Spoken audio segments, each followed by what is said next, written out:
लग्नाचे दागिने म्हणजे श्रीमंत पेशवाई दागिने, नाशिकचे सुप्रसिद्ध सराफ मयूर अलंकार सराफ। ताज्या बातम्यांसाठी नाशिक न्यूजच्या YouTube चॅनलला सबस्क्राईब करा आणि बेल आयकॉनला प्रेस करा।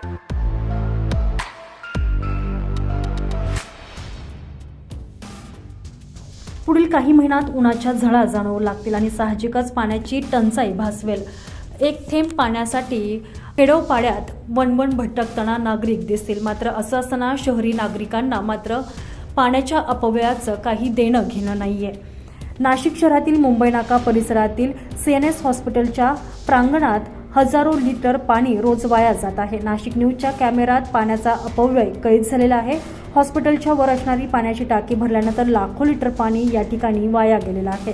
दरम्यान या संदर्भात या परिसरातच संपर्क कार्यालय असणाऱ्या करंगाईकर यांनी या पाण्याच्या अपव्ययाबाबत तीव्र संताप व्यक्त केलेला आहे। पाण्याची नासाडी करणाऱ्यांविरोधात योग्य ती कारवाई करण्यात यावी अशी मागणी यावेळी छावा संघटनेचे करंगाईकर यांनी केली आहे। नाही, महापालिकेच्या पाण्याचा हा अपव्यय आहे। इतक्या मोठ्या प्रमाणात हे पाणी खाली आले, हॉस्पिटलनी त्याच्यावर देखरेख केली पाहिजे। या पाण्याचा अपव्यय थांबला पाहिजे। आपण एक एक पाण्याचा थेंब वाचवण्यासाठी महापालिका असेल, सर्वसामान्य सामाजिक संस्था असतील प्रयत्न करत असतात आणि प्रत्येक नागरिकाची जबाबदारी आहे की त्यांनी असं हे पाणी जे वाया जातं आहे हे थांबवलं पाहिजे। महापालिकेचं पाणी फुकट झालं म्हणजे त्याचा कसाही वापर करायचा हे काही बरोबर नाही आहे।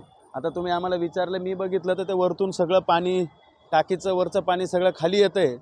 याला हॉस्पिटलने व्यवस्थित त्याच्यावर कोणीतरी निगराणीसाठी ठेवायला पाहिजे होतं, परंतु ते ठेवलं नाही आणि कचराही कायमच तो ह्या ठिकाणी होत असतो। हॉस्पिटलला माझी विनंती, संबंधित जे काही डॉक्टर असतील त्यांनी तात्काळ या सगळ्या गोष्टीवर उपाययोजना कराव्यात आणि संबंधित महापालिकेने सुद्धा याचा तपास करून याच्यावर योग्य ती कारवाई करावी।